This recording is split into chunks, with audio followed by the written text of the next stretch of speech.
many of you, when you hear the word work balance or time management, cringe? If so, you're not alone. Well, today, that's actually what we're going to look at, but in a totally different way than probably what you've heard or seen. So we encourage you to stick with us today for an in-depth look at what real life work balance and real practical time management looks like. Or doesn't. Yeah.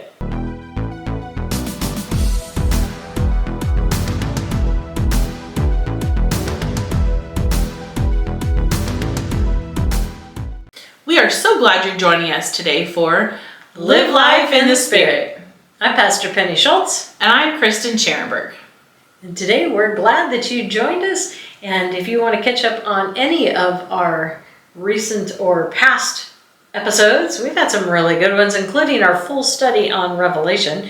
You can always find us at our website at livelifeinthespirit.com or on YouTube, on Rumble. We're on also all the podcast feeds, iHeartRadio, Spotify, Google Podcasts, Apple Podcasts, Podcaster, and many others. And then we're also on TikTok, Instagram, and X, formerly known as Twitter. And on that, our little segment, especially on TikTok, is called Get Real. Because it's real life issues for real life people. And make sure, if you guys like this, the views are great, the thumbs up are great, but comment. We want to hear from you. We want to hear what you want to hear about, or if we've said something that struck a nerve, good, bad, indifferent, either way. We would like to hear from more than just a few trolls. So we would love to hear from people who are just interested or inspired or challenged by what we have to say. Well, let's just dive right in. So I love this because I looked it up. I wanted to see what they had for time management. And this is from AI, because everything's AI generated. Artificial intelligence, we'll go with that. So it says you're supposed to create a schedule, make a daily schedule with blocks of time for different tasks. You can use planners, calendars. You have to prioritize, make a to-do list, tackle the most difficult tasks first. Set deadlines, so clear goals and deadlines for your activities. Break larger tasks down into small ones. Minimize distractions. Choose a place to work that minimizes distractions and maximizes focus. Be flexible. Use time blocking techniques. And use a planning tool that you can keep across all your devices. So clearly it has to be something digital, not something you write down. Manage your communication, opening email and instant messaging at scheduled times, and process emails in batches.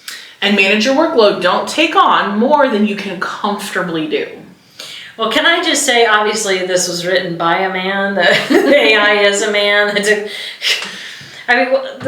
is like the standard cookie cutter format for any boring business job. Well, they're good, but they're kind of common sense. And there are things. So if you're working at a job that's a traditional Monday through Friday, and you have a set schedule and you have set things to do, those are all fantastic things. If you are working with people, or if you are managing a household, you're a stay-at-home mom or a homeschooling mom or running a business from home, self-employed. Yeah, well, so minimize distractions. Does that mean I'm going to lock my kids up in another room? I was minimizing, is that the age level and height? Who can distract me? Because I can guarantee you, if you're a stay-at-home mom or dad, that the littlest ones are the most distracting ones all the time. Yeah. Sometimes the big ones can get that way too.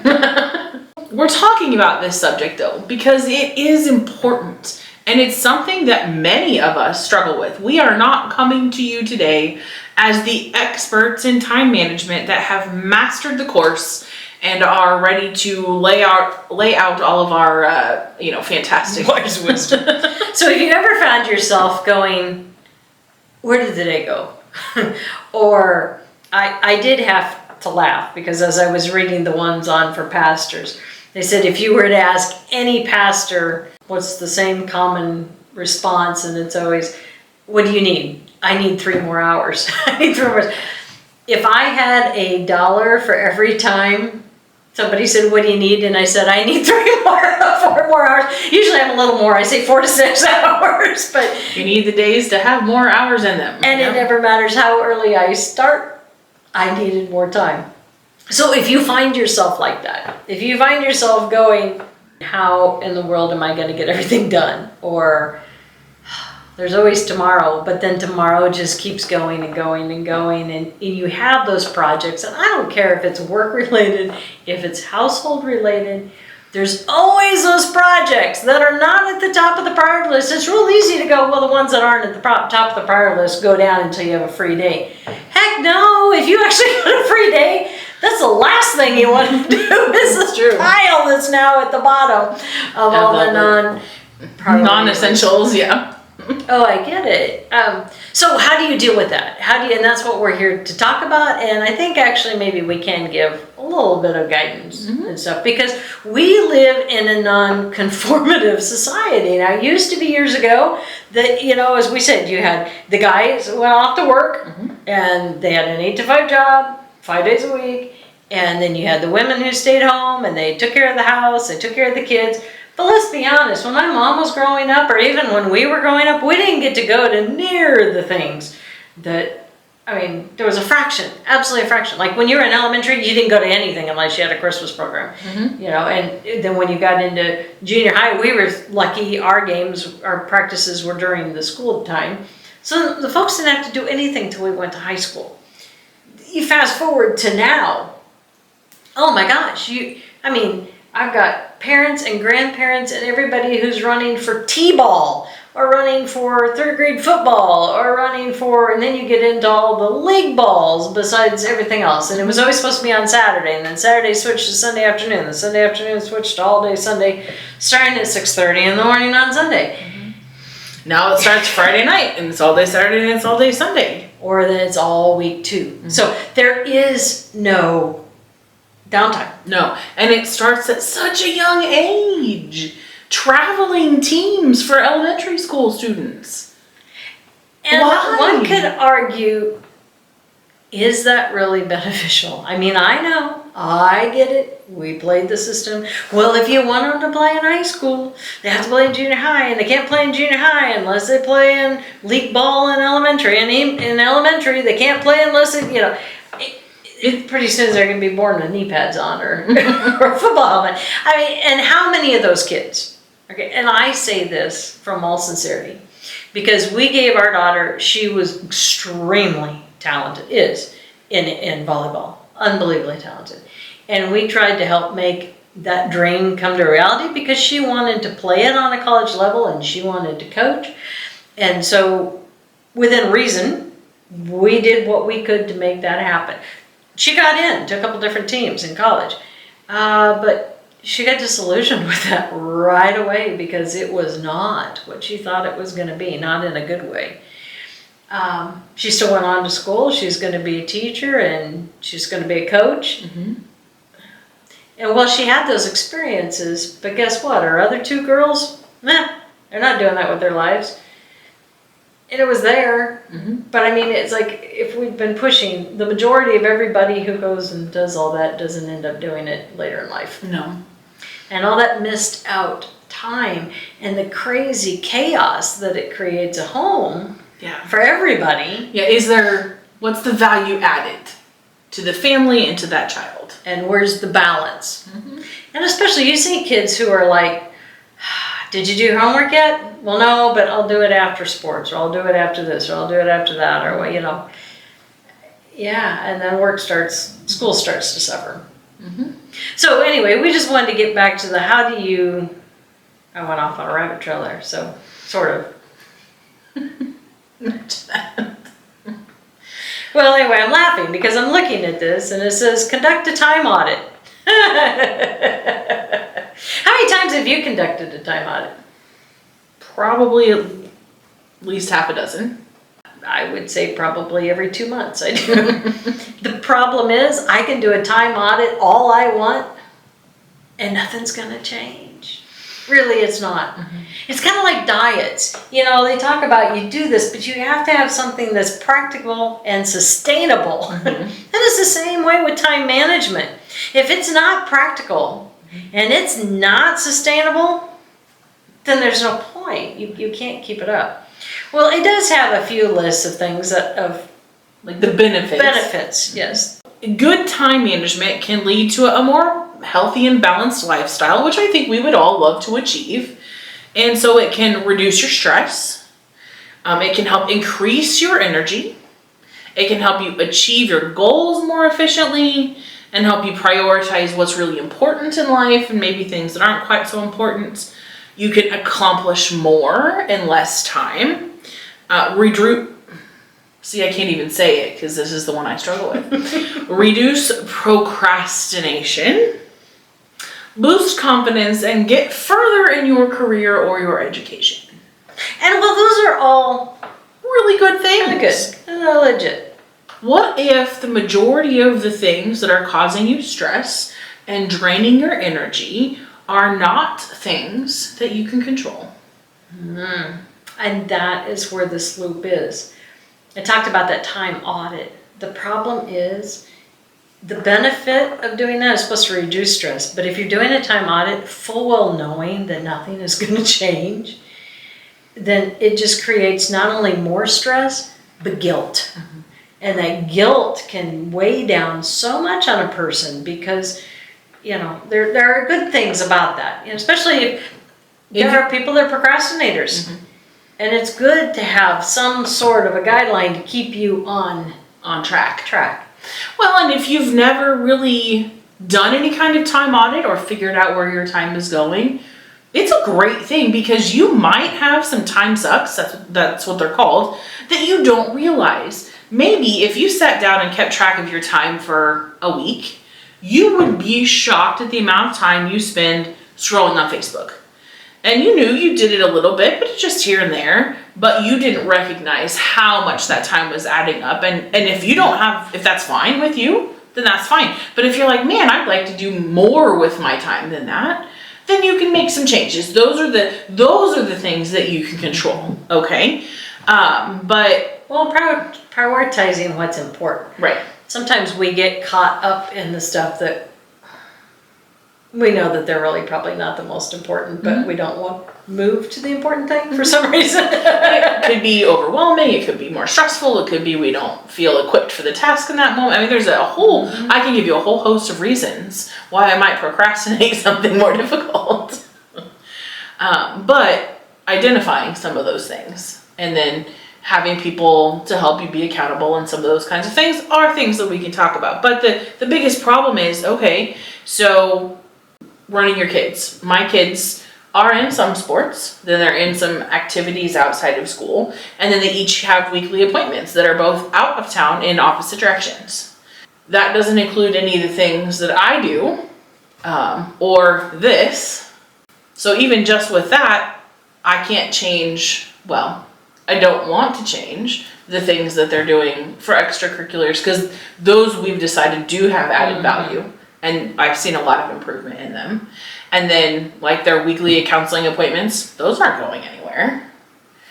Not giving up the vodcast. Well, and you're a single mom. And that's what I talked about in the beginning. You had a guy who went out to work, the mom who stayed home, and it wasn't as crazy. Well, as time has gone, things have shifted and evolved, and all of a sudden women had to go into the workforce or felt like they did. And now they're trying to do the job that the husband did, plus they're coming home. And for a lot of women, I know there are a lot of you guys out there that do help out and you do pick up the slack, but there are a lot that don't. And so the women are doing the work at work and they come home and they're doing the work at home. And then they're still trying to take care of the kids and run the kids. And like in your case, you don't have that second person to help out to run and go. That's true. And, and I think, you talk about that switch. Yes, I recognize that some of that shift was this women's movement.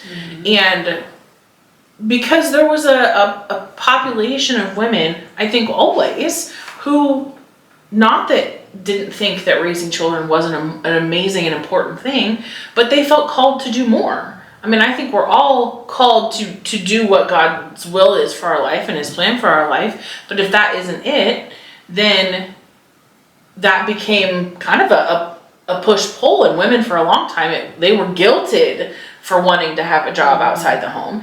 And then financially, things have shifted. And women then had to, whether they wanted to or not, because you can't survive hardly on one income in this day and age. It's really difficult. Well, and then the shift was, then they guilt women for wanting to stay home. Oh, yeah. Everything has shifted. Everything has shifted. And it's just kind of like fruit basket upset, and then, so there is no right or wrong for any particular one family. If you have one, or if you have two people working, if you have one that wants to be home.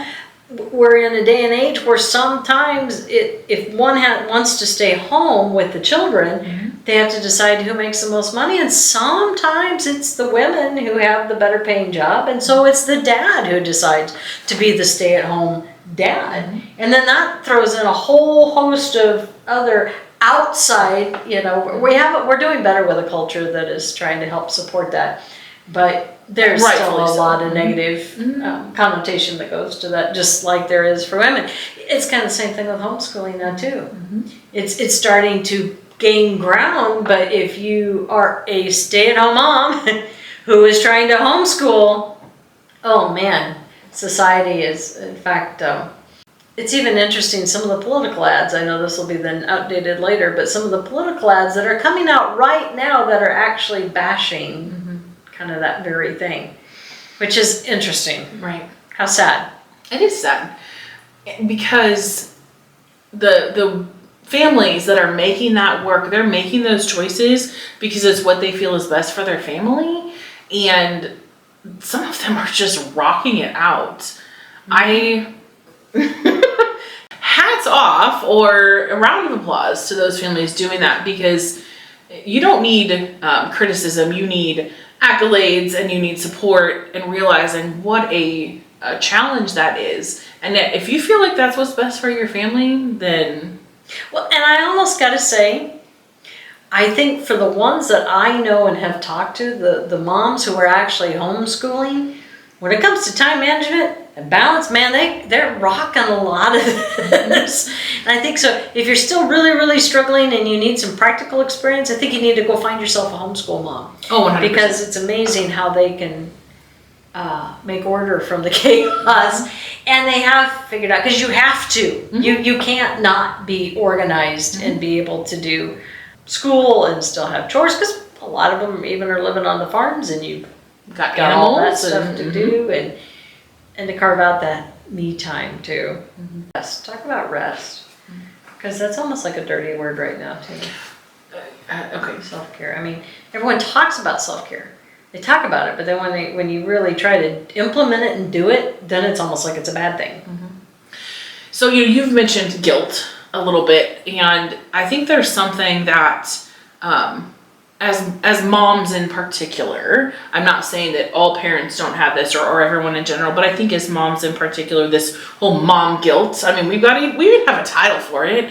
The idea of self-care is a big hot button topic. I mean, every workplace that you're in talks about self-care, and they have self-care seminars and all this, and the importance of it. And if you talk to a therapist, if you look at the psychology today, I mean, it's out there everywhere. We've finally recognized the importance that each individual person needs to have the opportunity to take care of themselves, to do things that they need, whether it be a hobby, whether it be time to rest or relax, time to get away, time to not have to wear all of the hats that we have to wear on a daily basis. But it's interesting. There's some things that have come up with that bug me. And I guess I'm going to use this as a place to talk about that a little bit. So I was in some of the stuff that we're talking about, well, like new moms in particular, make sure you have self-care. Take a shower. Would you tell a dad that taking a shower was self-care? If you did, you shouldn't. You shouldn't tell that to anyone. Taking a shower, like allowing your body to be clean, that's not self-care. That's like, that should be a right. I I don't think that should be, well, you took some self-care time today because you washed your face. No, like, those are the kinds of things that one should be allowed to do. And I realize infancy, that's a whole different ball of wax. And you want to talk about the things that add stress or add time management difficulties that we don't have control over. That's part of it right there. But I think we have to be careful what we label self-care, because it is vitally important. But some of those things, they don't get tucked in there. Like, I don't care who you are, you should have the right to have 15 minutes to take a shower or use the restroom or brush your teeth or put on some clean clothes for the day, whatever that looks like, and not have to have that as part of your self-care time. Now, if you want to go get your nails done or, you know what I mean, those kinds of things, to me, those are more self-care items. See, and for me, now, I know, because it was that way. I was a stay-at-home mom, and we had 3 girls, we lived on a farm, and there was a lot of responsibility. But there was, for me, my self-care, because, trying to get a shower, my husband worked 20 hours a day, was like almost impossible at times. But I can remember the time when I was so glad that Chantel could be in her car seat and I could prop the bottle under a washcloth so that way she could suck on the bottle while I was taking a shower, because it was the only way I was going to get one. Yeah, I get it. I so get it. But you know what? There were some things that were non-negotiable. I had one night a month that was my women's church group. And I had one night a month that was a sorority that I was in. And so those became non-negotiables. I figured out ways that I could go and I could be a part of that for that 1 hour, 2 hours, whatever. But that was the me time, because I was recharged. I was around other adults. You know? I mean, it was good. It was uplifting, and I always came away from there so glad I did, and that's why it became a non-negotiable. Mm-hmm. Going to church. I don't care how crazy my weekend was, because I wasn't always a pastor. I know, shock, but I wasn't. That was a non-negotiable. Mm-hmm. And even if I wasn't a pastor, it would still be a non-negotiable, because that's me time. That's my time that I can be around other people, and I can be in the presence of God in a collective worship type setting. Mm-hmm.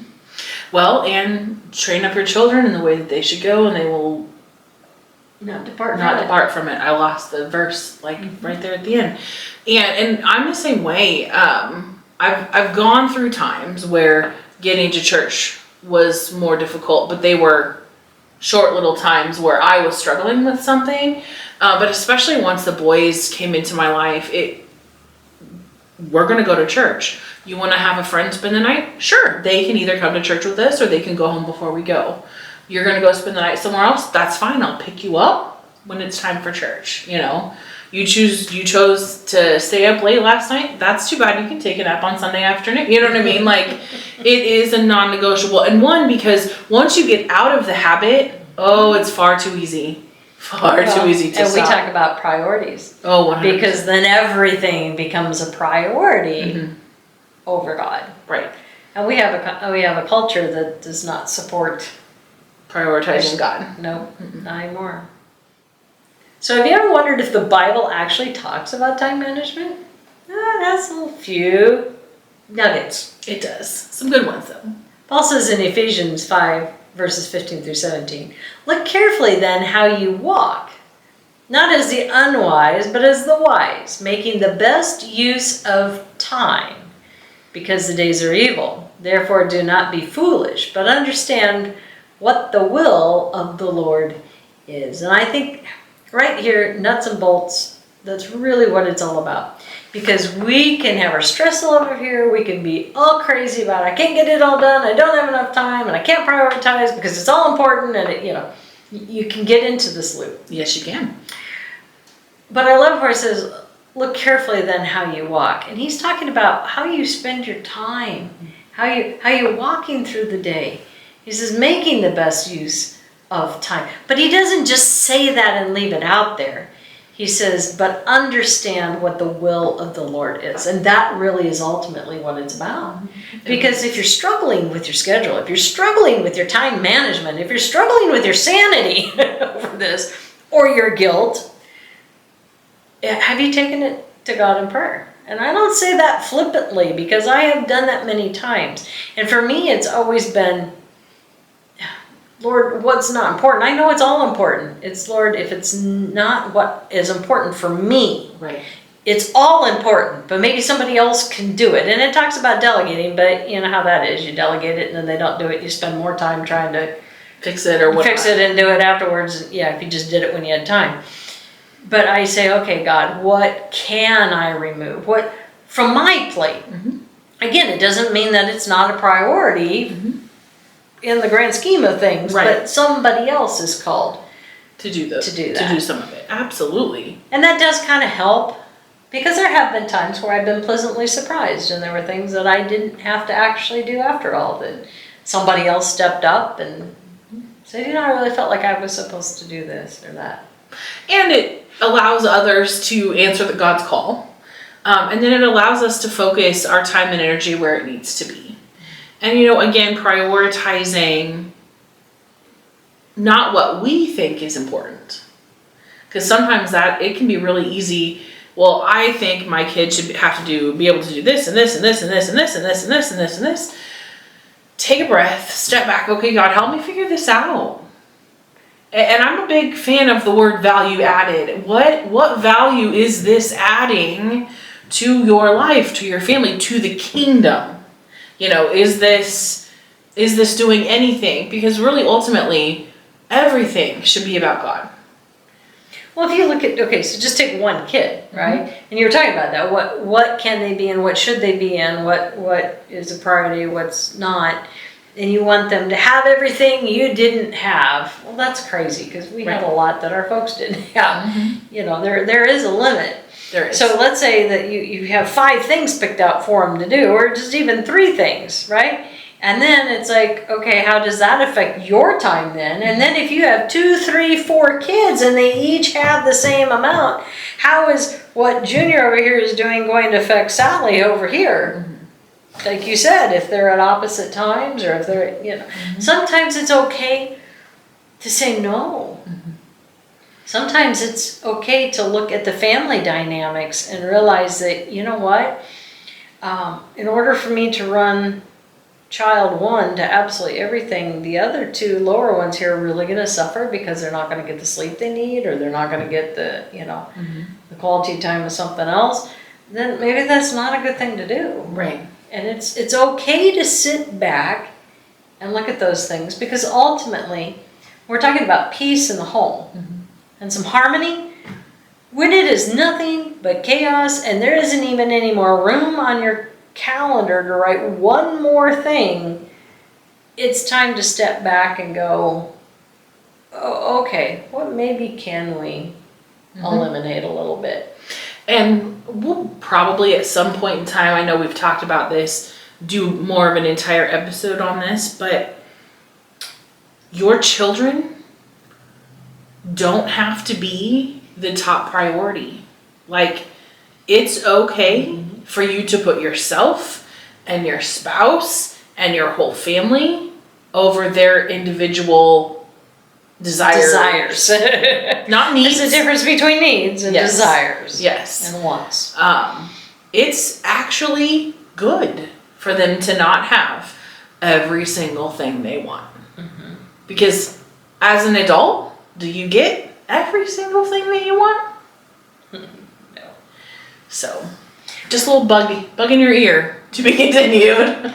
Well, because each day is a gift from God, and we should use our time constructively. And that means that our time should be spent in the service of God, not in pursuit of trinkets or transitory pleasures. I like that, because it's true. When you think about, well, I need to work all these extra hours so I can make more money, and we do now. But is it really going for the actual monthly bills? And here's the problem. We don't even know anymore what's a need, because we have monthly bills and everything's going out. Well, we've added so much stuff to our cellular plan that's out of the world. Or we don't just have cable anymore, which was high, and it's even higher. We gotta have all these movie plans, and now you gotta have all these apps because, you know, God forbid they would play football on the football station that was supposed to be on. Now you got to have 14 other apps, and volleyball, whatever. I mean, they're just, all this stuff mounts up, and then every one of the children seems to think they have to have a Spotify app, and that's a $12, $13 bill. And all adds up. It just keeps adding up. And do you really need to go out to eat 4 or 5 times a week? How about if you just go out once? I mean, it's just different things that it's all. So if you were to cut that back, do you have to work all those extra as hours? Much overtime? Right. Is overtime really just going for the rent and the utilities and the food? Or is it going for, can you get by? And I've seen a lot of people, and I say this because this is me personally. We've only owned 2 new vehicles in our entire lives, and that was kind of short stint. We've always bought good used ones, but it's like I can take that same amount of money that we would have spent on a new vehicle, and I can do 5 to 10 things with that same amount of money and still end up with a good quality car. It just comes to not only prioritizing, but thinking in your head about how is all of this one thing, how does that affect everything else? So when we talk about, there are things that we can't control, then yes, but the things that we can, being thoughtful, being purposeful about those things. And then also that's where being organized. So you talked about eating out. Okay, so if you are busy and you are running, so that's where like doing some kind of at least a general meal plan, or figure out when you can do your shopping, like having those kinds of things can be incredibly helpful in the time management piece. Like instead of at 6 o'clock standing in front of the fridge going, man, what am I going to fix tonight? At least the night before, okay, tomorrow this is what I know is going on. I'm going to pull out meat so it's not frozen, and you know what I mean? So those are the kinds of tangible things. Yeah, preparation is important. Yeah. When the kids were growing up, I know she doesn't know me from then, but I actually used to be really good at that. And then somehow, I think it switched when the kids were all finally in high school and we were running all the time for games. Thankfully, they were at seasons, but it was still a lot of running. And then you just got in that habit of just not. Oh, I know. And then every night they come home from practice or school and you're like, what do you want? I don't know. What do you want? I don't know. That's why I asked you, And then you're caught into this whole, I don't know, I don't care. And everything's frozen. Yep. Oh, for sure. Oh, and I do the same thing. I mean, it just seems like one more thing to think about, worry about, and so then I don't. But that should be a priority. I mean, it should be a priority in the morning. And I do like that. And I did. It was successful when we had the kids, and now that I'm never home, it makes it difficult again. But when you have some sort of a plan in place, you know what you're going to make, and you can be prepared, it does cut down on the stress, and it cuts down on the time because something's thawed and you're not having to try to rethink of what you're going to make, and because it's so frozen. And even when you go grocery shopping, planning, even if you don't know when you're going to have them, to have the things for meals, for complete meals, so that you don't have to say, oh, well, I really wanted to fix this tonight, but I have to stop at the store if I'm going to do that, those kinds of things. And then it also cuts down, it saves financially because you're not eating out, and then it's better health-wise. Oh, very much so. All good things. And the best part of that, if you're more relaxed and that can go a little smoother, or if it's something you can throw in a crock pot before, so when you come home, it's already done. Guess what that allows for? It allows for that chunk of time that the family can all sit together at the table, have a meal together at the table, talk, converse, because it is kind of me time too. You're getting your batteries recharged because you're connecting, and that's what we need. We need that connection with other people. And we need that connection with our family, for sure. Right. And that is one thing that, for the most part, I try really hard to make it a priority, whatever we're having. The boys always want to sit and watch TV while we eat. And I try very hard 95% of the time. No, we're going to sit at the table. No, we're going to sit at the table. And of course, at 16 and 13, they grumble. But it's funny, the last couple of weeks, my youngest has said a few different times, when we've been talking, when we get done, he'll go, that was a good conversation. Who knew that could even be something he would recognize, or I think we had a pretty good run there talking about that. I'm just like, I don't know why he's suddenly noticing it, but those are important things. Well, because they're learning. This is giving you that opportunity to instill in them. A lot of times it's just through those conversations, or taking the stories that they're telling you, or maybe a circumstance. Maybe they're coming to you and you ask them what's going on, and they say, well, they had a bad day. Well, what? Well, they find out that they had a friend that was struggling with something. It gives you a chance to talk about that scenario and maybe ways to help or to see that from different angles. Those are life lessons that they're going to use later and later in life, that you don't have to have then a box carved out for teaching my child this. It happens, and you have that. You fostered that area. And it's not just that. They remember the fun times. They remember that being a good thing. So that way when they get out of school and they go in there, they want to come home and they want to have that, and they brag to their friends about how much fun mealtime is, and the conversations and the laughter and the, and that's what we need. Oh, for sure. Yeah, at our house right now, it's who can tell the worst dad joke kind of thing. And let me tell you, the competition is heavy on that.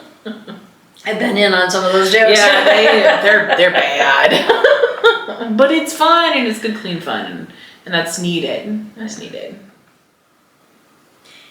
If you were the kind of person that has an 8-to-5 job that is pretty rigid, I mean, you have your work box and then you have your home box, and you don't have to take it home. This is a lot easier.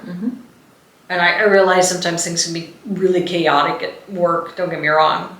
But you do have a little more of a block. You don't have that meshing. The problem is, since COVID too, we have this blurring. How many more people are taking work home with them? And since companies are employing less and less people, but expecting the same amount of work done, then all of a sudden your 40 hours is turning into 50, 60 hours at home, and it's bleeding into that. Or maybe you're a self-employed person who your hours are kind of whatever, and they always say, oh, it's whatever you want to make it. No. Depends on what you're doing. Right. If you want to get so much more stress sometimes. Yes, maybe you can take off to go to a function, but you've got how many nights, like I said, depending on what you do, that you have to go meet with someone, and you have to give them a bid, or you have to, for the sales presentation, or you have to, whatever it is, it takes up more time. And then you have those that are working from home, and then maybe they're trying to be a parent. Or maybe you're someone who's trying to work and parent your parents, having to take care of aging and ailing parents. We just have so many different categories now. It doesn't look like the nice, neat little 8-to-5 block, and then here's work and here's home. Everything is blurring, and it can become, and with all of this technology, now you can stream, you can binge, so you could literally spend 2 days binging your favorite show. Time audit, I know where it went. Just binge watch 911 for 2 days, I mean, it's like. Well, and you think about, though, I mean, I think about that with work and with COVID. So I remember, like, when the kids would have a snow day, that was super exciting, because you would have a snow day and you would go out and have a snowball fight and you play, or you would watch movies or just whatever, do stuff together. COVID hit, and we started having the ability to work from home. The company that I was working for prior to that, after that, we didn't have a snow day anymore. You just got to work from home that day. Well, then, like, if your kids were home from school, then you didn't get to enjoy that time with them. You felt like, well, either that or you could take vacation time if you wanted to. That stinks. Because it never would have been that before. But all of a sudden, even that, I mean, all of those things were taken from us or have shifted. And yeah, that ability to work from home, it blurs the lines terribly. And it's very difficult. It takes some pretty significant self-discipline to not blur to be those able lines. to do work, come home, do the housework, be with the kids, try to spend any time with your spouse if that's the thing, and then work after that. When we talked about time blurring, and you know, there was that more clearly defined what the male did and a female did, and then that is all shifted. And then what if you have someone who doesn't do so the mom is staying home and taking care of all of the kids and doing all the household stuff, but then is also responsible for doing the mowing and doing the upkeep and calling the plumber and you know, like handling all those kinds of things. And that could be shifted in either direction. I've seen it more where it was shifted in that way. And so it's just, we all wear so many hats. So we are all just wearing so many hats, and finding balance in that can be really difficult. And we'll touch on that here in a little bit about what else scripture has to say about that. So since we're talking about not being conformed to the old standard, I think this shows in so many of the health and human services, you know, not just pastors, but we have first responders, we have military, we have, you know, so many people who don't fall into medical personnel, don't fall into this, or morticians. You know, and I love this. So I looked it up, and it said, how many hours should a pastor work, was the question. And this was not rhetorical. This is actually what this particular article said. It said the 40 hours are somewhat regularly scheduled, meaning you're supposed to work 8 to 5 days a week. And then 10 to 25 additional hours are unscheduled and as needed. This wasn't just saying like a tongue-in-cheek. This is the problem, because society says, well, if I work 8 to 5, by golly, you better be sitting in an office 8 to 5. Well, what about the other 25 hours I put in? Well, you know, that's just extra. That's all the nights and the weekends and, you know. But it's not just pastors. You have, like I said, you have in all where we're at, we don't have big fire stations where people can work 3 days on, 4 days off, vice versa. No, they're volunteer. So they have full-time jobs, and they may be pretty good at trying to schedule their days until their beeper goes off and they get called to go work and put out a fire, and then they're now all day behind in work. Or, like I said, morticians that are like, we use the word buried in work, but that's really not good. Sorry.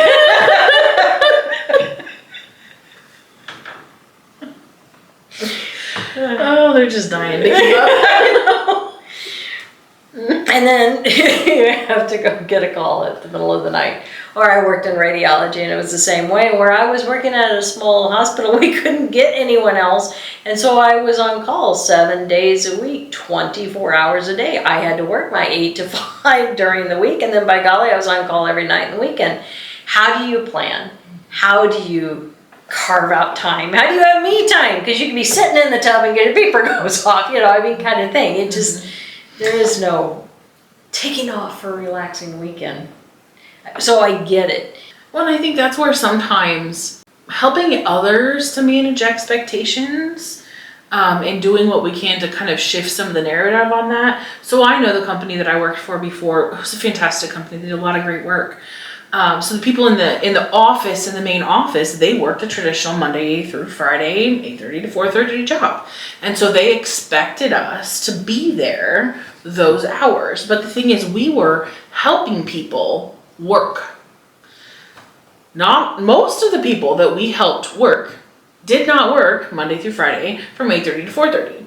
And so we were out on job sites, and we were out doing things, evenings, weekends, I helped people get to and from work at 11 o'clock at night and 7 o'clock in the morning. And I helped do onboarding, and I helped do safety. I could go through OSHA training, just about any company. Like, if you want to know what cleaning supplies have to have labels on them, I'm your person.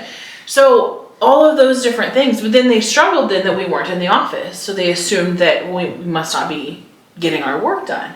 Well, no, because I worked 40 hours a week from 3 to 8, you know what I mean, in those times or whatever. And so we had to really help change the culture at our company and show that had shifted. You know, I think about that with you and what you do. People have no concept of the amount of time as a pastor that answering phone calls, answering text messages, providing, I mean, the number of people on a daily basis that text because they're struggling with something, or they just want some help with something, or they're stressed out about something, or you get a call at 10 o'clock at night that somebody's in an ambulance on the way to the hospital, or you get a call that somebody's on their deathbed, or just stuff like that. It's those things that you can't schedule. Right. You can make as clean and as pretty of a schedule and a chart and time management as you want. You can't schedule. But you can't schedule that. You can't plan for that stuff. And so if you have already worked your 40 hours a week during office hours, then you are really unable to balance well. And that's not fair. And I think in as a society, like I said, because culture has changed and shifted and not everybody's caught up, if you find yourself in that kind of a situation, truly you don't want to complain about it, but two, it's your job to have to educate the people that you work for, or the people that you're around, that, hey, you know what, this is the reality. And so it is good to block down your time and what all you do. Because if people actually knew the extra time you're putting in, they don't have a clue because they're not in your shoes. And they couldn't really know. And so it's our job to have to let them know. Right. Educate people a little bit to help, again, shift that thinking. So like a work-life balance. You know, we've talked about that. Sometimes you just can't put your job into a nice, neat box of manageable time and chunks, but you do what you can. And for me, I know there are those things that have to be the priority. I mean, every Sunday you got a sermon, so that's a priority. And if it's people who call, that's a priority. That's going to take it over something else. If it's a report, if it's a meeting, well, I'll miss that meeting just because if I have to. Right. Doesn't happen hardly at all, but if I have to. But you need that work-life balance. So then what does a home look like? Especially if maybe I've been at both sides. I've been running with kids, and now I'm at empty nester for all of a year, but we're still kind of running with things. But what does that look like, that shift? And guess what? I'll tell you what. I got less time now to myself that the kids are gone than I had when they were home. And I go, what did I do? What happened all that time? I get it. I so get it. But it's real easy to take that work home and to just work on work all the time. And then when you're home, work on work. But there's never that downtime. When I was a kid growing up, I mean, my dad worked, my mom stayed at home, and we worked until 5 o'clock, ate supper.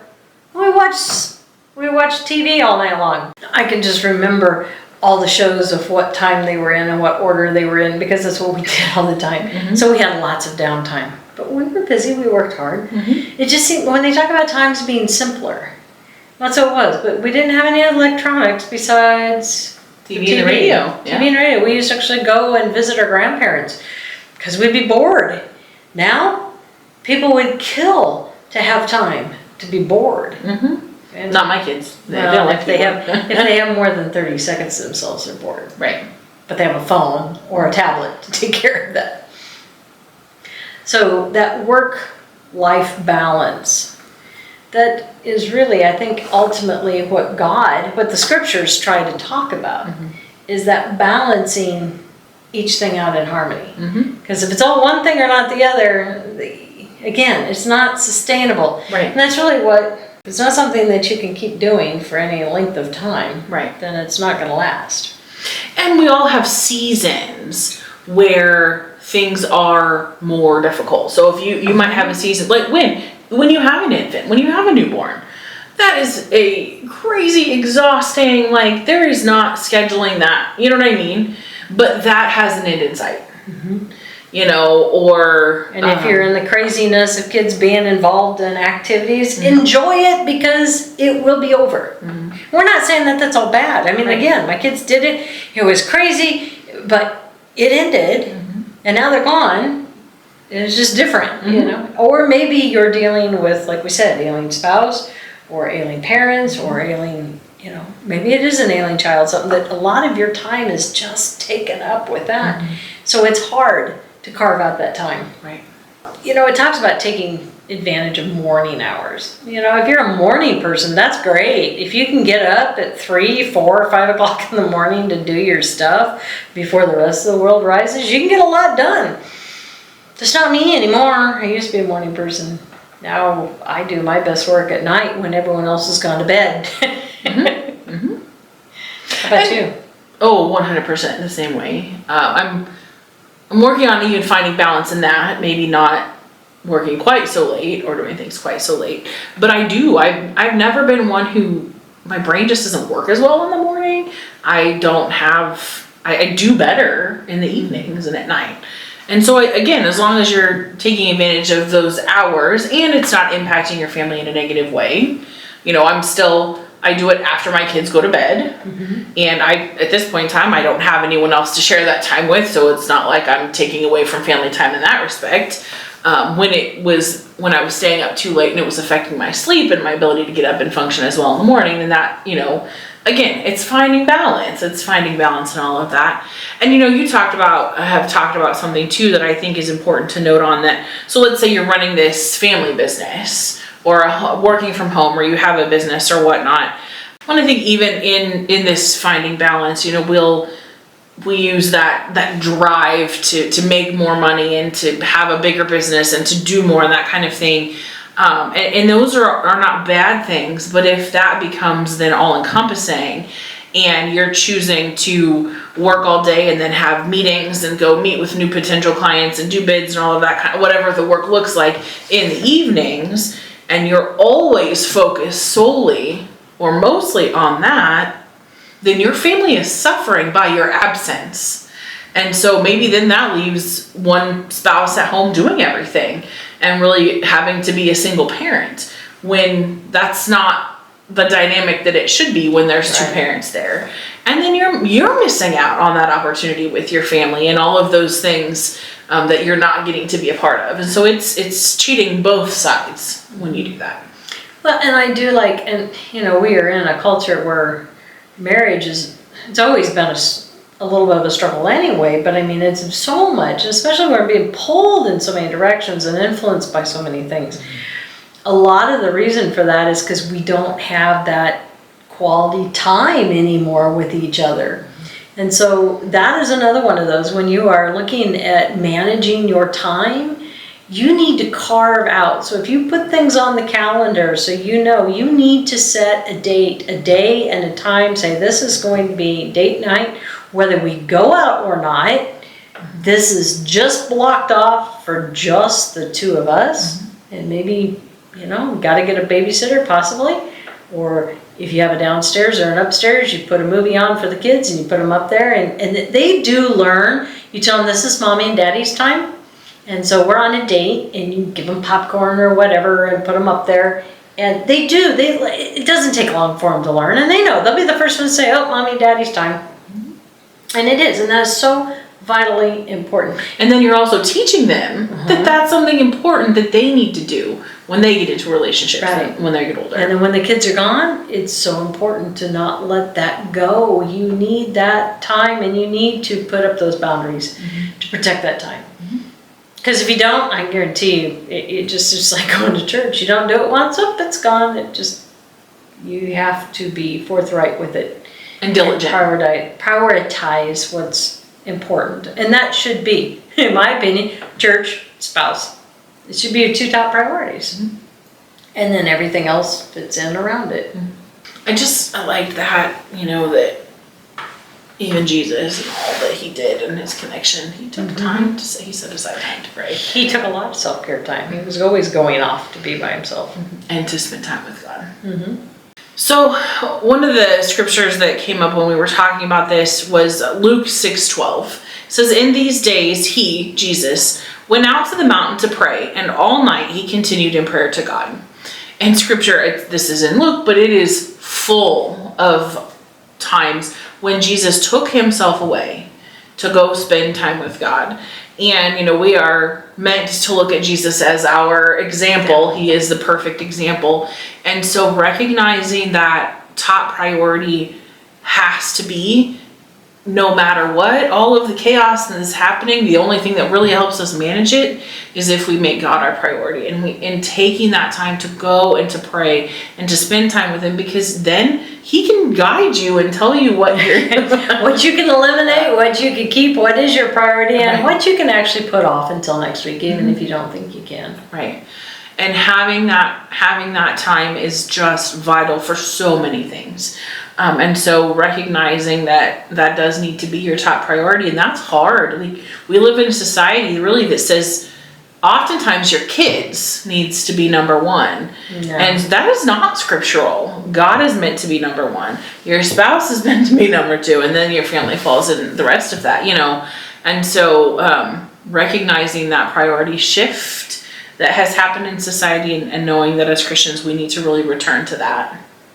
Well, in Ecclesiastes 3:1, Solomon says, "For everything there is a season and a time for every matter under heaven." And that's what we were talking about. Mm-hmm. You're going to have crazy, chaotic times in your life. Everything's going to be a different season, but know that it is for a season. And if you can recognize that and just give yourself some grace when you're in those really, really chaotic, nutty, running here and there seasons, that's okay. Your daily life is going to shift a little, and it's going to have to look a little different, or you're just going to have to be a lot more on top with the scheduling.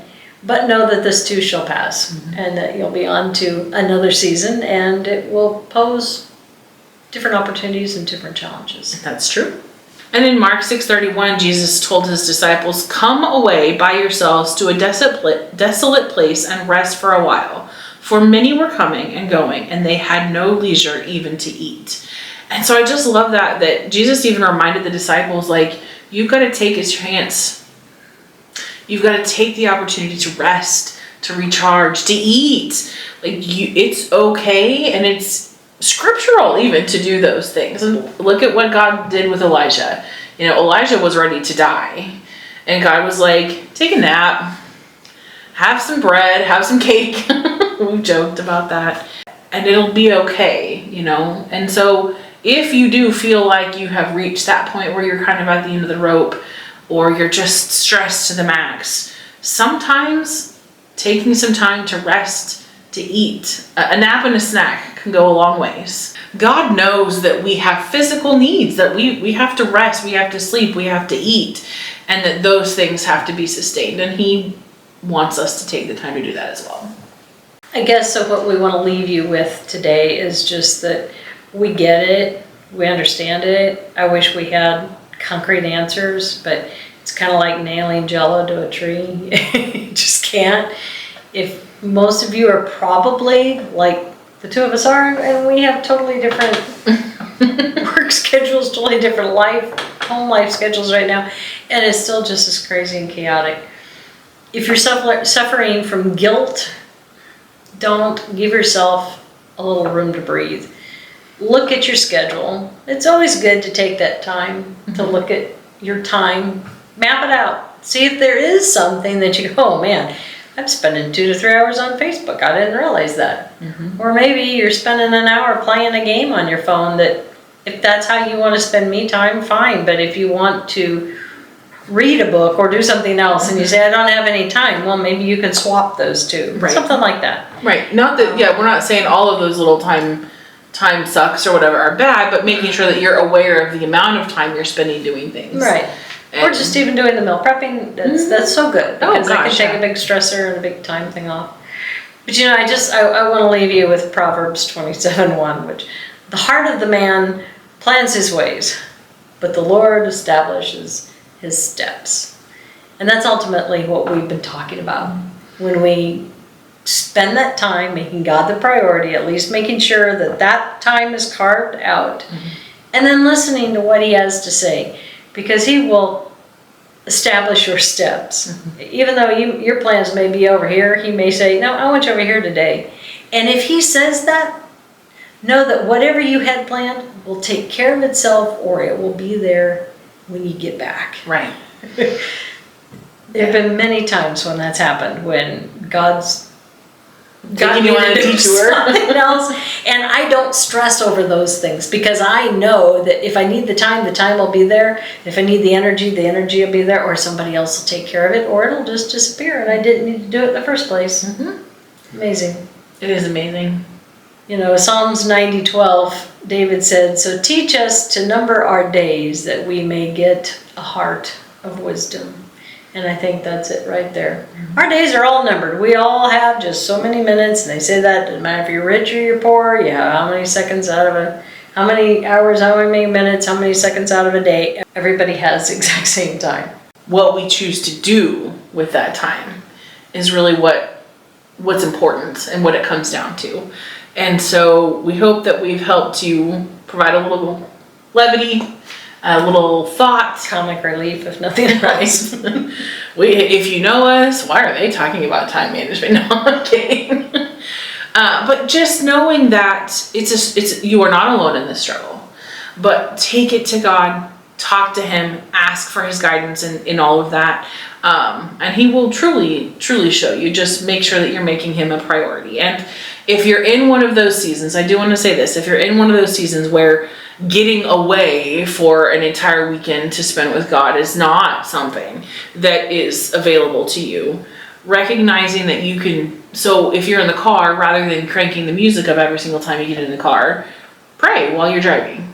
Pray while you're sitting in the waiting room, or if you're at practice and there's nothing that you can do, or if you're waiting to pick kids up or do different things, spending that time with God. I've gotten to where this is one benefit of technology. I have a Bible app and it will read it to me. So if I can't read the Bible, if I'm doing too much with that, then I will play it while I'm driving. So I'm still spending time in the Word, like making use of those kinds of times. Has really made a big difference in my ability to connect with God in a different way, and giving me more time than when I have time to unwind or to spend time with family or spend time with friends, that I can do that as well. Not that I don't set aside time for God. I'm not saying we can't do that, but utilizing some of those times when we're just in these transition periods or transition times, it can be really beneficial and really helpful. And so knowing that maybe if you're sitting there looking at your schedule right now going, okay, Lord, show me what to cut. That's kind of why we wore these shirts today. Because I love it. Because what do we spend as moms? We spend most of our time waiting. So as she said, if you're in the car, or you're at practice, or you're at an appointment, just know that in the waiting, God is working. And He is working in your life. And He will give you that which you need to accomplish what you're dealing with right now in that season. So shalom in Hebrew means peace.